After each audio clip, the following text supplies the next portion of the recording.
Hello everyone, मैं गौरव परिमल आप सभी का स्वागत करता हूं हमारे यूट्यूब चैनल में। तो जैसा कि आप सभी जानते हैं, पिछले क्लास में हमने जेएस संपरीक्षक एवं सहायक संपरीक्षक का जो 2018 का प्रश्न पत्र था उसका गणित का सॉल्यूशन हमने किया था। आज रीजनिंग क्लास है जिसमें हम रीजनिंग में आए हुए क्वेश्चन का सॉल्यूशन देखेंगे। ठीक है, चलिए 2018 में कैसे क्वेश्चन आए थे और किस प्रकार का उसका सॉल्यूशन होता, आगे बढ़ते हैं। तो क्वेश्चन है, निम्नलिखित में से विषम को पहचानिए। क्वेश्चन आपके स्क्रीन में नजर आ रहा होगा। निम्नलिखित में से विषम को पहचानिए। ऑप्शन ए दिया है आपका बाल गंगाधर तिलक, बी दिया है विपिन चंद्र पाल, सी दिया है लाला लाजपत राय, डी दिया है गोपाल कृष्ण गोखले। अब देखिए, इसमें चार ऑप्शन में तीन किसी न किसी प्रकार से आपस में समानता प्रदर्शित करते हैं। अगर आपने हिस्ट्री पढ़ा है तो लाल बाल पाल का एक समूह बनता है जिसमें गोपाल कृष्ण गोखले बाकी बचे हुए तीन ऑप्शन से अलग नजर आ रहे हैं यहाँ पे। तो ऑप्शन डी गोपाल कृष्ण गोखले इस क्वेश्चन का करेक्ट आंसर हो जाएगा। सिंपल सा क्वेश्चन था, ठीक है ना। सेम वैसा ही क्वेश्चन था, विषम को पहचानिए। डोंगरी, हल्बी, छत्तीसगढ़ी और गोंडी। अब देखिए यहाँ पर हल्बी, छत्तीसगढ़ी और गोंडी ये आपस में क्या है, ये सभी बोली हैं। और डोंगरी क्या है, ये भाषा है। तो यहाँ पर बाकी जो चार ऑप्शन में जो तीन ऑप्शन होगा ये बोली है और एक है क्या है, डोंगरी जो कि भाषा है। तो ये विषम कौन है यहाँ पर, डोंगरी जो कि एक भाषा है। ऑप्शन ए हमारा करेक्ट आंसर हो जाएगा। अब आता है क्वेश्चन, निम्नलिखित आंकिक श्रेणी के रिक्त स्थान के लिए संख्या ज्ञात कीजिए। नंबर सीरीज का क्वेश्चन है। 6, फिर 6, फिर 30, फिर आपका है निकालना है कि यहाँ क्या आएगा, ठीक है ना। ब्लैंक स्पेस ऐसा कर देता हूँ, फिल इन द ब्लैंक्स। फिर आ दिया है आपका 132। नंबर सीरीज जिन्होंने मुझसे पढ़ा है उनके पता है कि हम कभी भी कोई भी सीरीज देखते हैं तो सबसे पहला काम क्या होता है हमारा, असेंडिंग ऑर्डर है कि डिसेंडिंग ऑर्डर है, पैटर्न को पहचानना हमारा काम होता है। अब यहाँ पर ये असेंडिंग ऑर्डर में है कि डिसेंडिंग ऑर्डर में है, तो इतना समझ में आ रहा है ये असेंडिंग ऑर्डर में है। सबसे पहला काम तो ये है। तो या तो यहाँ पर कुछ ना कुछ प्लस हो रहा होगा या तो क्या हो रहा होगा इनटू, माइनस होकर के अगली संख्या पिछली संख्या से बढ़ तो नहीं सकती। क्लियर है। अब इस केस में मैं देखूंगा सबसे पहला काम, देखिए मैं इस क्वेश्चन को तुरंत सॉल्व कर सकता हूं, इस प्रकार से आंसर आएगा। अगला क्वेश्चन देखते हैं, लेकिन उसमें मजा नहीं आएगा जब तक ये क्वेश्चन सॉल्व कैसे हुआ उसके पीछे का लॉजिक पता ना दूं आपको। तो यहाँ पर सबसे पहला, अगर मैं पेपर देने बैठा हूं, कोई भी स्टूडेंट पेपर देने बैठा है तो सबसे पहला काम क्या करेगा कि डिफरेंस निकाल के देखेगा। नंबर सीरीज को सॉल्व करने के लिए सबसे पहला अप्रोच क्या होना चाहिए, डिफरेंस निकाल के देखो कितने आगे बढ़ रहा है। तो मैंने देखा ये तो कोई अंतर ही नहीं है, 6 और 6 का डिफरेंस 0 आ रहा है और इसका डिफरेंस कितना आ रहा है, 24 आ रहा है। और यहाँ अगला अंक तो है ही नहीं, जब ये अंक नहीं है तो फिर इसका डिफरेंस कैसे निकलेगा। मतलब पहला जो मेरा स्टेप था ये गया गलत। और नंबर सीरीज ऐसा ही है कि आपको एक बार ट्राई करके देखोगे, नहीं बनेगा तुरंत दिमाग में कुछ दूसरा पैटर्न, दूसरा लॉजिक क्लिक करना चाहिए। तो ये वाला पैटर्न काम नहीं किया, कोई बात नहीं, ये वाला पैटर्न नहीं है, दूसरा देखते हैं। ठीक है, अब देखेंगे दूसरा।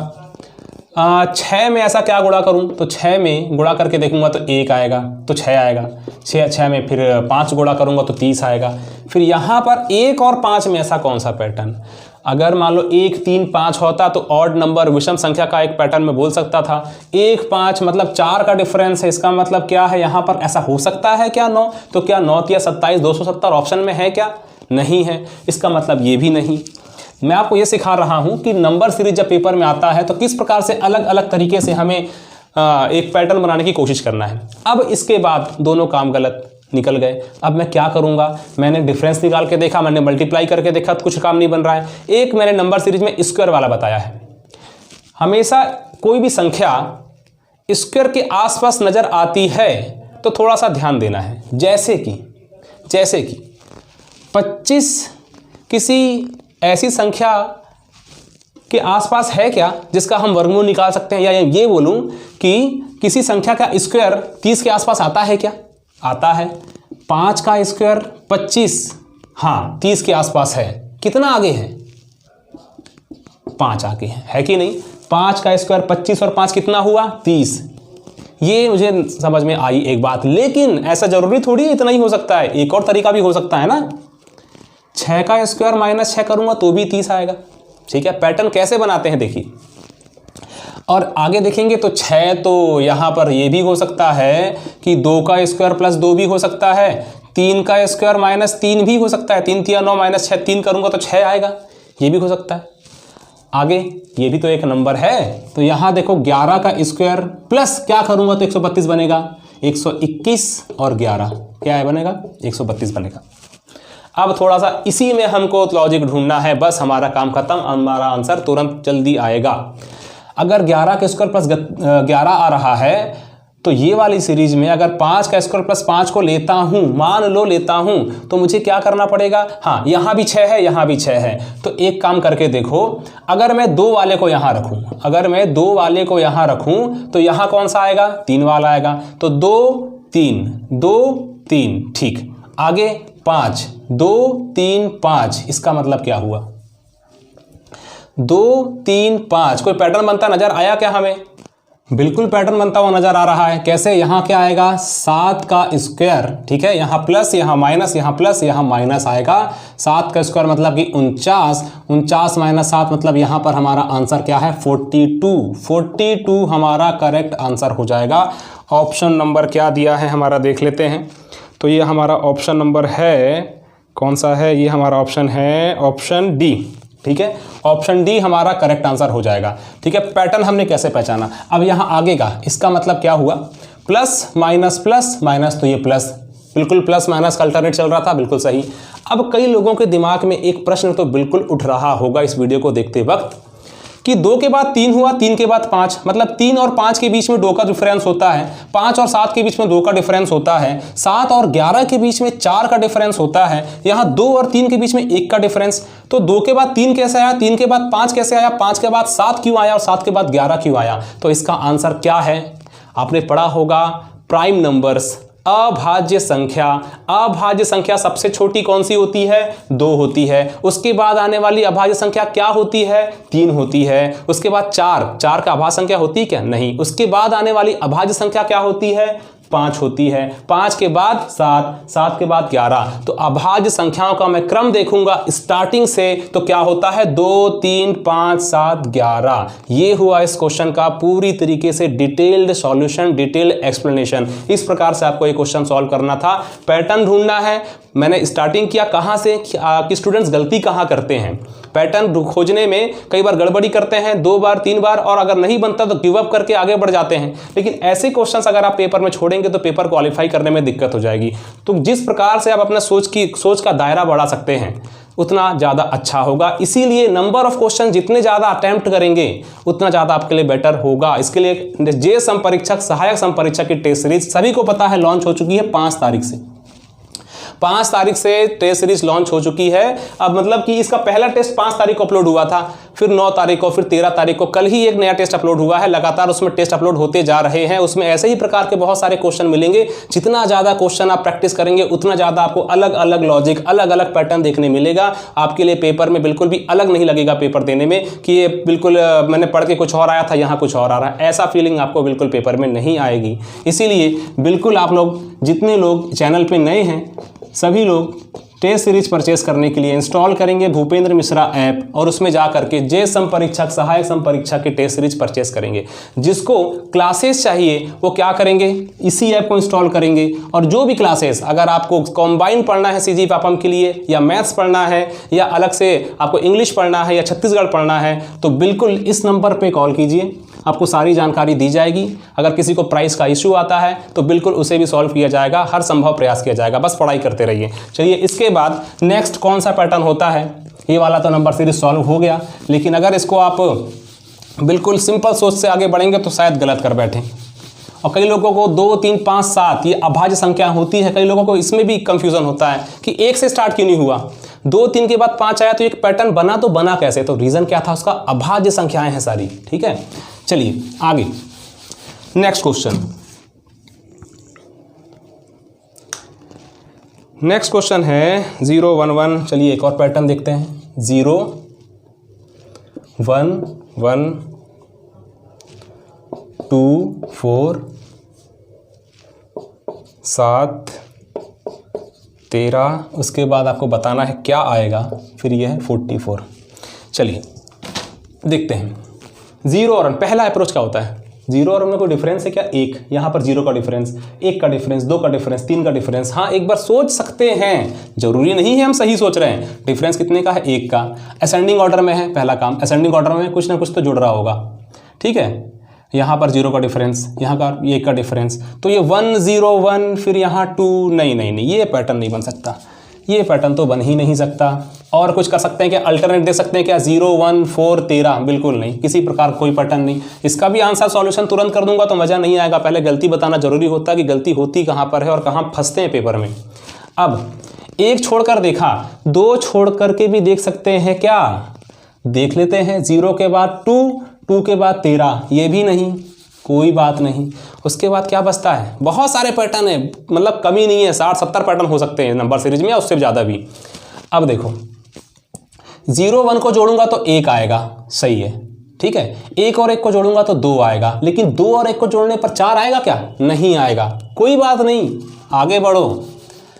0 1 और 1 इन तीनों को जोड़ूंगा तो 2 आएगा, यहाँ तक तो सही है। उसके बाद 1 1 2 और 2 को इनको जोड़ूंगा तो फिर 4 आएगा, ये भी सही है। 1 2 3, 1 2 और 4 मतलब इन तीनों को जोड़ूंगा, ठीक है ना, तो ये हमारा अगला पद 7 आएगा। मतलब कि कोई भी अगला अंक पिछले 3 पदों का योग है, हो गया पैटर्न सॉल्व, हमको पता चल गया। 13 कैसे आया है, 7 4 11 2 13, आ गया 13। तो यहाँ क्या आएगा, 13 7 20, 20 और 4 24। तो यहाँ भी चेक जरूर करना, नंबर सीरीज में लास्ट वाले अंक को छोड़ नहीं देना है, उसको भी अपने को क्या है सॉल्व करके देखना है कि हमने सही सॉल्व किया है कि नहीं। 24 और 13 क्या होता है हमारा, यह तो 37, 37 और 7 44, मतलब बिल्कुल सही है। ऑप्शन नंबर किस में है भैया, देखो 24 आपका आंसर है, ऑप्शन नंबर बी, ठीक है। चलो आगे, नेक्स्ट क्वेश्चन है आपका 2 3 4 4 6, 2 3 4 4 6 8 6 9, 8 6 9, फिर आपका 8 12 16, ठीक है, ये आपका पैटर्न है।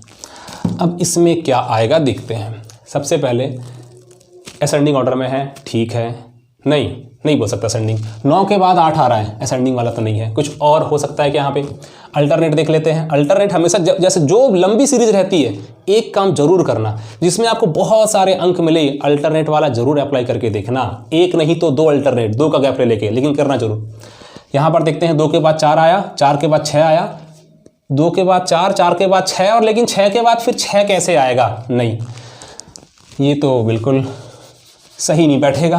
आगे एक छोड़ा था, 2 का गैप लो, 2 के बाद 4, 2 का गैप लो, 4 के बाद 6, 2 का गैप लूंगा, तो ये भी तो एक संख्या होगी ना, जो भी आंसर आएगा कुछ ना कुछ तो यहाँ होना चाहिए। 2 का मैंने गैप लिया तो फिर ये 8, सही है, बिल्कुल सही है। 2 को छोड़ा 4, 2 को छोड़ा 6, 2 को छोड़ा 8, 2 4 मतलब कि 2 4 6 8, सही। अब यहाँ से 3 के बाद 6, 6 के बाद 9, 3 एकम 3, 3 दूनी 6, मतलब यहाँ 3 दिन गैप है ना, 3 3 6 9 और 3 12, यहाँ से देखो 2 का गैप 12, सही है। इसका मतलब सीरीज मुझे समझ में आ गई है। तो यहाँ से 4 से क्या होगा, 4 एकम 4, 4 दूनी 8, और ये हो जाएगा आपका, 2 को मैंने छोड़ा, 4 का डिफरेंस है, तो 2 को छोड़ूंगा तो 4 का डिफरेंस से क्या आएगा, 8 4 12, 12 आंसर इसका आ जाएगा, ठीक है ना। 12 ऑप्शन क्या है देख लो, ऑप्शन सी। आइए अब देखते हैं नेक्स्ट क्वेश्चन क्या है। क्वेश्चन है श्रेणी A B D H P F, A B D H P F में अगला अक्षर है, अगला अक्षर कौन सा होगा बताना है, ठीक है। नंबर सीरीज ये अल्फ़ाबेटिकल सीरीज बोल सकते हैं। सबसे पहला काम, मैं कभी भी अल्फ़ाबेट देखता हूँ तो सबसे पहले कोडिंग ही नज़र आती है मुझे, A1 B2, ये D4 H8 और P16, और ये होता है अपना F6, ठीक है, ये है। चलिए क्या है भैया पैटर्न देखते हैं। सबसे पहला काम, 1 दुगना 2 दूनी 4, 4 दूनी 8 और दूनी 16, दुगना तो हो रहा है, और क्या है इसमें, दुगना तो हो रहा है, ठीक है। कोडिंग लिखने से यही फ़ायदा, हमको अंक में रिलेशन बैठाना ईजी होता है, ठीक है ना। अब डी में कितना जोड़ूँ कि 8 आएगा तो मैं बोलूँगा कि 4 जोड़ूंगा, बी में कितना जोड़ूंगा कि डी आएगा तो 2 जोड़ूंगा, वो लंबा प्रोसेस है। अब यहाँ 8 दूनी 16, तो यहाँ क्या है 8 16 दूनी 32। आप बोलेंगे कि 32 का क्या कोड है, तो आपको सभी पता है कि सभी को पता है, ए से लेकर जेड तक एक सर्कुलर वे में हम आगे बढ़ते हैं। ए 1 से स्टार्ट होता है और जेड 26, समझ लो कि सर्कल यहाँ पे खत्म हुआ, यहाँ खत्म हुआ, जेड क्या है 26, उसके बाद वो फिर से शुरू हो जाता है। इसका मतलब A1 है तो मैं सर्कल को फिर से रिपीट करूंगा तो A क्या हो जाएगा 27 हो जाएगा, B क्या हो जाएगा 28 हो जाएगा। इस प्रकार से C D E ये F, तो 28 29 30 31 और ये 32, तो F है एक्चुअल में 32। तो यहाँ जो 6 लिखा हुआ है वो कोडिंग किसको प्रदर्शित करता है कि 26 में मैं क्या जोड़ूंगा कि 32 आएगा, 6 जोड़ूंगा। इसका मतलब F की कोडिंग 6 होती है। Z के बाद सर्कुलर वे में हम आगे बढ़ते हैं तो 26 6 32 फिर से रिपीट किया गया है, तो 32 बोलूं या 6 बोलूं एक ही मतलब है। इसका मतलब यहां से 6 के बाद भी मुझे आगे क्या कंटिन्यू करना पड़ेगा, 2 से मल्टीप्लिकेशन करना कंटिन्यू करना पड़ेगा। तो 6 दूनी 12, और 12 किसका कोड है L, ठीक है ना। L ऑप्शन में कहां पर है, ऑप्शन डी। हो गया सॉल्व, ठीक है। तो 27 28 29 30 से जहां भी आपको नजर आता है तो क्या करना है, 26 में कितना जोड़ें, बस इसमें बस ध्यान देना। जैसे मान लो किसी की कोडिंग आपको कहीं आंसर में मिल गई 30, इसका मतलब ये किसका कोड है, तो बस इतना देख लेना, 26 में क्या जोड़ूंगा तो 30 आएगा। 4 का कोड क्या होता है, किसका कोड है 4 डी का, ऐसे, ठीक है। चलिए नेक्स्ट सीरीज है AYDV, FTM, इसमें अगला अक्षर क्या है, देखते हैं क्या है अगला अक्षर। पहला काम वही A1 Y25 D4 VW मतलब कि 22 F6 T20 M13। ये तो बिल्कुल देखने से क्लियर हो रहा है, A का D का 6, फिर यहाँ से फिर ये देखो क्या हो रहा है, यहाँ पे 1 में मैं क्या कर रहा हूँ, A के बाद 4 आया, इसका मतलब प्लस कितना हुआ 3 हुआ, D के बाद 6 हुआ, D के बाद 6 हुआ, इसका मतलब कितना प्लस हुआ +2 हुआ, ठीक है ना। D के बाद F +2, F के बाद +7, अभी तक तो कुछ पल्ले नहीं पड़ा, 3 2 7 किधर से आ गया। चलो ऊपर भी देख लेते हैं क्या पता।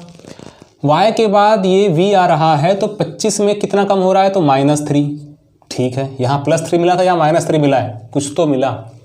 अब यहाँ पर देखेंगे आगे V के बाद T में हम जाएंगे, ये कॉन्टैक्ट नंबर को यहाँ से हटाता हूँ, हाँ कहाँ से, V के बाद हम T में जाएंगे तो -2 मिल रहा है हमें, यहाँ +2 मिला था, यहाँ -2 मिला, चलो ठीक है। इसका मतलब क्या हुआ, ये +3 है, ये -3 मिला, +2 है, ये -2 मिला, तो ये +7 है।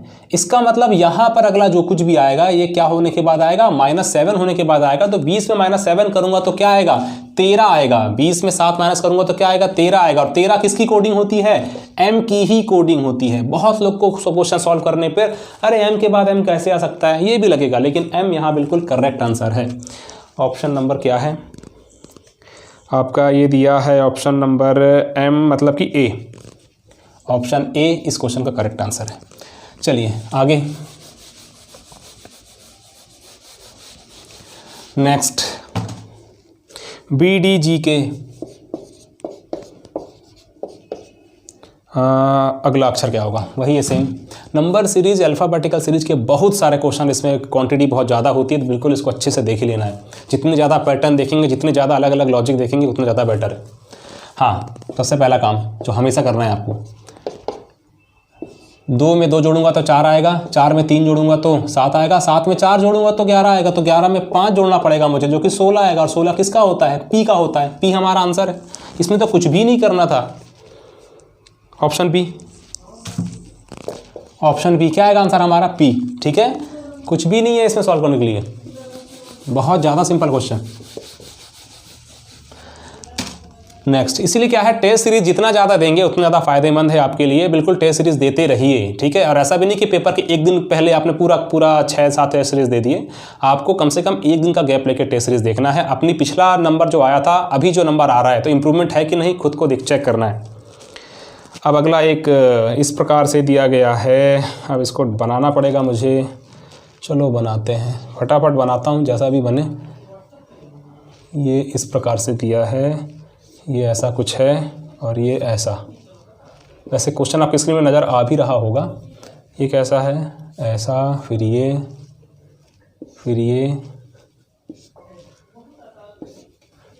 ठीक है, फिर ये, फिर लगभग कुछ ऐसा, ठीक है ना। अभी डायग्राम भले कैसा भी बने, आप लॉजिक को ध्यान दीजिएगा। 24D 22, ये F और ये 20। हमको बताना है क्वेश्चन मार्क में क्या आएगा, और ऑप्शन भी थोड़ा देखना पड़ेगा यहाँ पे ना। 8J, कुछ क्वेश्चन में ऑप्शन जरूरी होता है H। चलिए देखो, सबसे पहला काम B, D फिर F, B की कोडिंग 2, D की कोडिंग 4, F की कोडिंग क्या आ जाएगी 6। इसका मतलब अगर यहाँ पे कुछ होता, मान लो अगर वह अल्फ़ाबेट होता तो 2, 4, 6 या तो वो क्या होता H होता।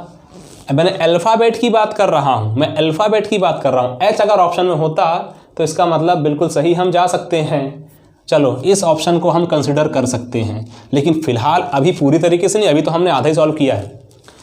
H बिल्कुल चांसेस हैं राइट आंसर निकलने के, ठीक है ना, क्योंकि B के बाद D के बाद F के बाद H। हो सकता है कि H लास्ट से शुरू ना होकर यहाँ से सीरीज शुरू हो रही होती।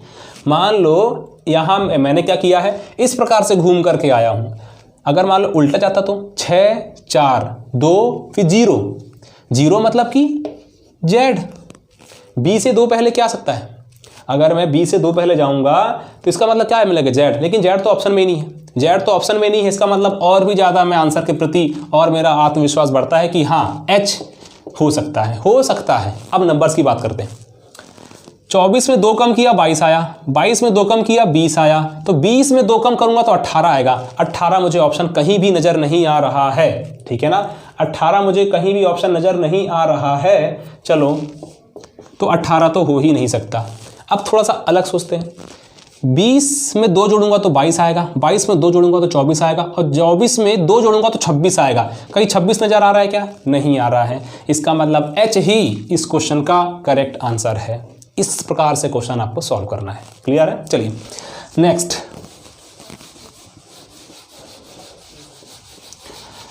नेक्स्ट क्या है देखते हैं।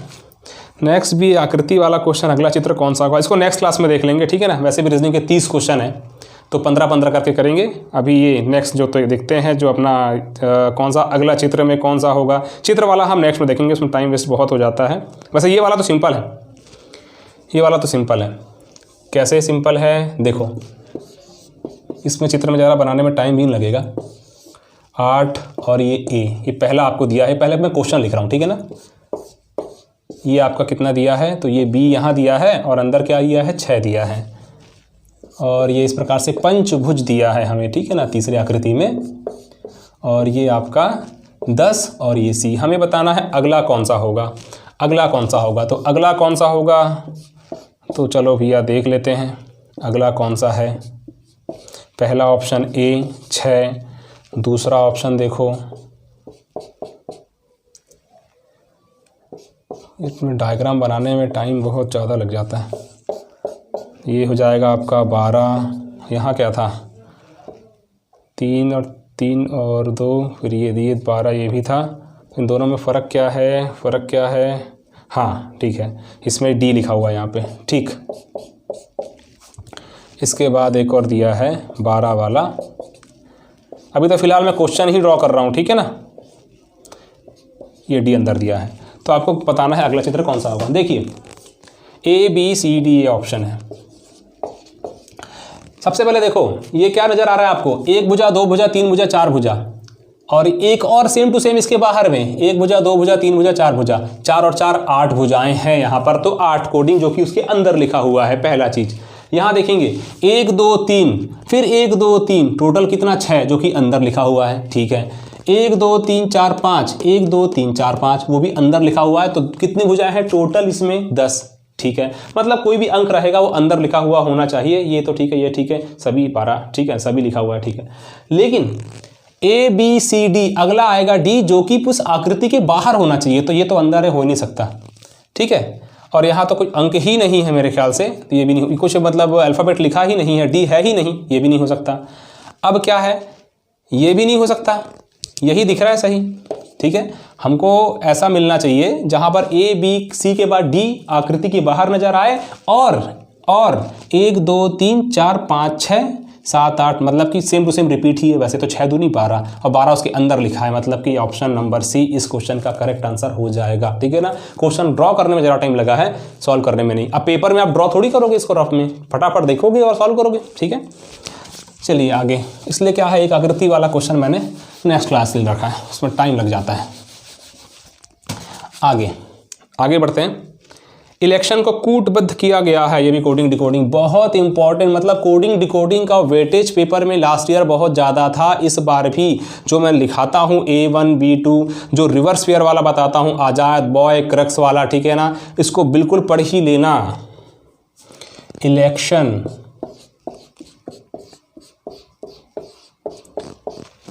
को FKFB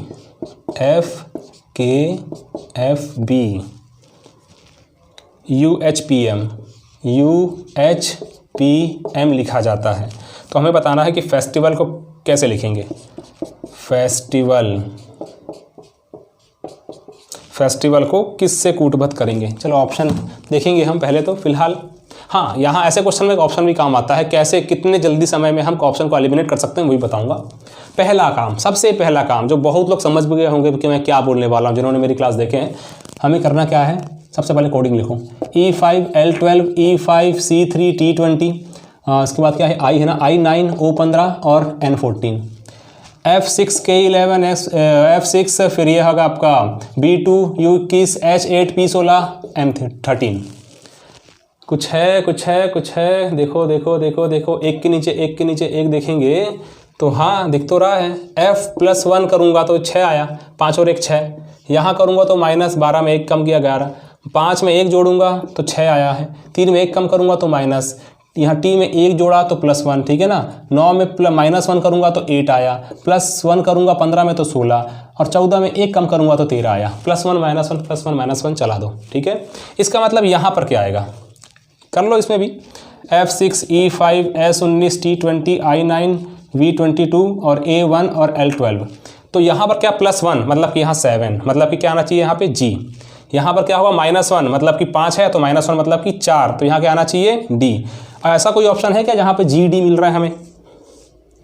ऑप्शन A और ऑप्शन B बस टिक सकता है, C और D तो हो ही नहीं सकता, क्योंकि वहाँ पर सामने में G D नहीं है। फिर भी आगे बढ़ाते हैं, ठीक है, आगे बढ़ा दो कि S के बाद यहाँ +1 -1 मतलब +1 होगा यहाँ पे तो 19 मतलब 20, मतलब यहाँ क्या आएगा T, उसके बाद -1 मतलब कि 19 मतलब कि S, तो GDTS एक बार और चेक करो, GDTS किसमें है, ऑप्शन नंबर B में है, ऑप्शन नंबर B बिल्कुल सही आंसर है। आगे सॉल्व करने की ज़रूरत नहीं है आपको, बिल्कुल पूरा सॉल्व करके रफ शीट दिखाने की ज़रूरत नहीं कि मैंने सही आंसर लाया था, ऐसा कोई नहीं पूछता, आपको सिर्फ और सिर्फ आंसर में टिक मार्क करके बाहर निकलना है, पूरा क्वेश्चन सॉल्व करने कहने का मतलब। तो T के बाद ये S आया, GDTS मुझे ऑप्शन में नज़र आया, ऑप्शन B है, तो बाकी को तो मैं आगे फिर सॉल्व करूंगा नहीं, लेकिन फिलहाल ये क्लास चल रही है करके मैं आगे बढ़ाता हूँ क्वेश्चन। ये I9 है, I9 मतलब क्या करूंगा फिर +1 करूंगा तो 9 और 1 10 करूंगा, और 10 मतलब क्या होता है J, ठीक है। V माइनस करूंगा 21 होगा, 21 किसका होता है U का होता है, ठीक है। A में +1 करूंगा क्या आएगा B आएगा, मतलब कि 2, मतलब कि 2 इस प्रकार से। फिर इसमें फिर -1 करूंगा, -1 करने का मतलब क्या होगा, 12 में 1 कम करूंगा तो 11, और 11 किसका होता है K का होता है। तो आगे देख लेंगे आप JUBK पक्का मिलेगा उसमें, JUBK बिल्कुल सही है, ठीक है ना। Option number B correct answer हो जाएगा, ठीक है ना, ठीक। चलिए आगे,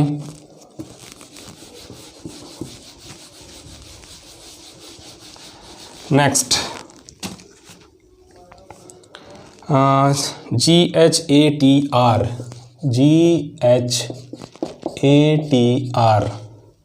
के लिए कूट लिखना है। अच्छा ये तो लिखना है, तो लिखना है, मैं यहाँ पर सोल्व करता हूँ क्वेश्चन।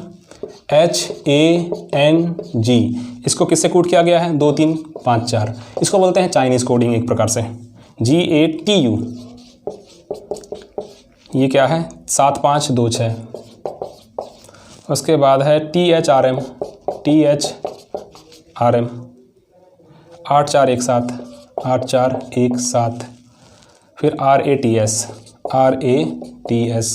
कितना है 12 79। चाइनीज़ कोडिंग मतलब इस प्रकार से कैसे हम करते हैं सॉल्व देखेंगे। आपको कुछ सिमिलरिटीज़ ढूंढना है लेफ्ट हैंड साइड और राइट हैंड साइड में। ये है लेफ्ट हैंड साइड आपका जिसको कोड किया गया है आपके नंबर से, तो आपको देखना है कॉमन क्या है यहाँ पर। कोई भी 2 को पकड़ो, कहीं से भी स्टार्ट करो, कोई फ़र्क नहीं पड़ता। देखो यहाँ देखो, इन 3 को देखो, क्या देखेंगे हमने, T T T तीनों में है, तो क्वेश्चन पेपर वैसे ऑफलाइन पेपर है, तो क्वेश्चन पेपर में आप क्या करेंगे, उसी पेपर में आप क्या करेंगे, इस प्रकार से मार्क कर दीजिए TTT, जिसको कोड किया गया है। अब ये यहाँ कॉमन है, तो उस तरफ ऐसा कौन सा आपको नंबर नज़र आ रहा है जो कि कॉमन है, सेम टू सेम इसके जैसे। तो TTT यहाँ कॉमन है, यहाँ पर क्या कॉमन है, तो 7 7 7। इसका मतलब क्या हुआ, टी का कोड क्या हो गया है, 7 हो गया है। क्लियर है। तो यहाँ पर एक आपको नज़र आ गया टी का कोड 7। फिलहाल इतने में ही क्वेश्चन सॉल्व हो सकता है क्या? ऐसा कोई ऑप्शन है जहाँ पर सेकंड लास्ट में 7 दिया हो?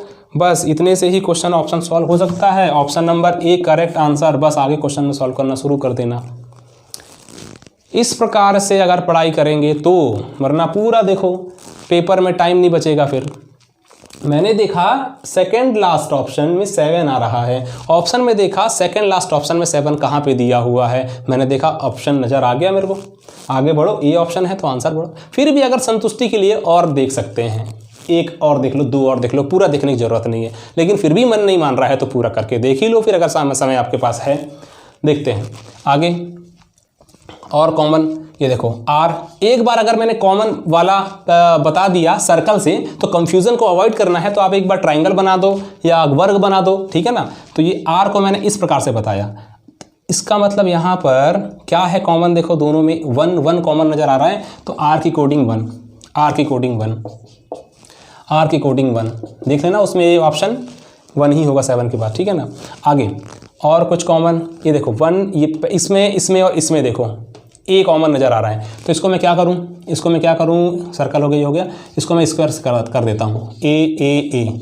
इन तीनों में क्या कॉमन नज़र आ रहा है, 2 2 और 2 नज़र आ रहा है। तो इसका मतलब ए का कोड यहाँ क्या हो गया, 2 हो गया, ए का कोड यहाँ क्या हो गया, 2 हो गया, ठीक है ना। अब एच का कोड देखना है, एच कहाँ पर 2 में कॉमन है, ये देखो इन दोनों में कॉमन है। यहाँ पर क्या कॉमन है, तो यहाँ पर देखो 4 कॉमन है, तो इसका मतलब यहाँ राइट करता हूँ, ठीक है ना, एच इस प्रकार से दिखाने के लिए, ये देखो एच और यहाँ पर 4 4, तो ये हो गया आपका एच का कोड 4 हो गया, एच का कोड 4 हो गया। अब जी को भी क्यों छोड़े, जी देखो इन दोनों में कॉमन नज़र आ रहा है और इन दोनों में 5 कॉमन नज़र आ रहा है, तो इसमें क्या करता हूँ मैं, तीर अपवर्ड डायरेक्शन इस प्रकार से, तो यहाँ पर 5, यहाँ पर 5, तो जी का कोड क्या हो गया। वैसे इतना करना नहीं है पेपर में, मैंने तो बताया ना आपको कि 7 देखा आपने सेकंड लास्ट में, बिल्कुल आंसर करो और आगे बढ़ो। अगर कहीं ऐसा हो जाता कि 2 ऑप्शन में मुझे सेम टू सेम सिचुएशन नजर आती, सेकंड लास्ट में 7 2 ऑप्शन में है, तो फिर ठीक है, 1-2 स्टेप और आगे बढ़ा के कंफ्यूजन को दूर कर दो, किसी ना किसी एक ऑप्शन में तो आप सही निकल ही जाओगे,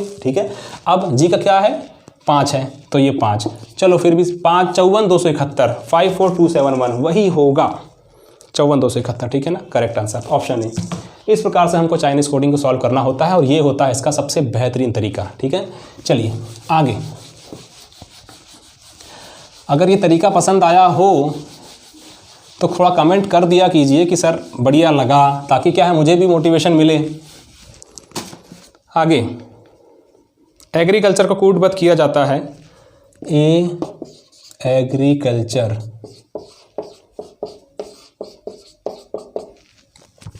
किससे, अच्छा ये तो क्वेश्चन देखने पर ही समझ में आ रहा है किस प्रकार से इसकी क्वेश्चन की भाषा है, भाषा इन द सेंस किस प्रकार से हमें क्वेश्चन सॉल्व करना है और क्या सही अप्रोच लगाना है इस क्वेश्चन को सॉल्व करने के लिए, क्या हमारा सही होना चाहिए, RGA।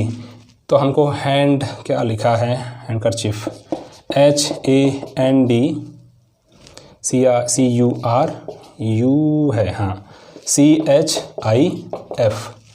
चलिए देखते हैं फिर कैसे बनेगा क्वेश्चन। यहाँ कोडिंग करने की कोई ज़रूरत है ही नहीं, क्योंकि यहाँ हमको क्वेश्चन स्पष्ट रूप से बता रहा है कि AGRI है, तो यहाँ AGRI को रिवर्स ऑर्डर में कर दिया गया है, इस प्रकार से रिवर्स ऑर्डर में कर दिया गया है। लेकिन उसके बाद के 3 अल्फ़ाबेट सेम टू सेम उतारे गए हैं। इसका मतलब आंसर में आपको अगर CUR है, 4 छोड़ दो, यहाँ पर 4 छोड़ दो, तो CUR ही मिलेगा। क्या ऑप्शन में किसी एक में है क्या ऐसा, या फिर मल्टीपल ऑप्शन में है, तो CUR आपको बहुत जगह मिल रहा है। इसका मतलब सिर्फ इतने से नहीं होगा, और आगे बढ़ जाते हैं। AGRI रिवर्स में लिखा गया है, तो HAND यहाँ से रिवर्स में लिख दो, HAND, यहाँ से मैंने रिवर्स में लिख दिया, ठीक है। अब यहाँ से एक बार और चेक कर लो, HAND ऑप्शन सी और डी में मुझे मिल रहा है, इसका मतलब अभी भी कंफ्यूजन है। तो अभी और देख लो, मान लो यहीं पर आने के बाद किसी एक ऑप्शन में ही मिलता मुझे लास्ट के कुछ ऐसे अल्फ़ाबेट्स, तो मैं उसी के साथ आगे बढ़ सके नेक्स्ट क्वेश्चन के लिए देखता। तो फिलहाल तो मुझे दो ऑप्शन में मिल रहा है ना, HAND इस प्रकार से, CUR, तो मैं क्या कहें आगे बढ़ूंगा थोड़ा सा। यहाँ देखो TURE को उल्टा करके लिख दिया गया है, मतलब कि ERUT कर दिया गया है। तो यहाँ पर CHIF को मैं क्या करूँगा, उल्टा करके लिख दूंगा FIHC। अब देख लो कौन सा ऑप्शन है ये, FIHCCURDNAH, ऑप्शन नंबर डी इस क्वेश्चन का करेक्ट आंसर हो जाएगा। और इस प्रकार से आपको एक क्वेश्चन सॉल्व करना था। अब ये जो हो गई आज की क्लास, जिस प्रकार के हमने मल्टीपल क्वेश्चंस देखे हैं, मैक्सिमम क्वेश्चन कोडिंग डिकोडिंग के हैं। तो जितने ऐसे क्वेश्चन आपको मिलेंगे, चाहे वो टेस्ट सीरीज में हो या जहाँ भी मेरी क्लासेस में आपने पढ़े हों, जितना ज़्यादा प्रैक्टिस करेंगे, जितना ज़्यादा मल्टीपल टाइम रिवीजन करेंगे, A1 से लेकर Z26 को बाद में रफ शीट में कई लोग लिखते हैं पेपर में A1 B2 C3, उस पर अगर टाइम वेस्ट नहीं करना, क्योंकि आपको पलट के तो देखना ही पड़ेगा। अगर चीज़ें याद रहेंगी तो क्वेश्चन सॉल्व करने में कम समय लगेगा, और यही बचाया हुआ कम समय आपको किसी और ऐसे क्वेश्चन में देना पड़ेगा जहाँ पर रियल में क्वेश्चन को सॉल्व करने में बहुत टाइम टेकिंग क्वेश्चन होता है, जैसे कि हमने ACF रेंजर में देखा था।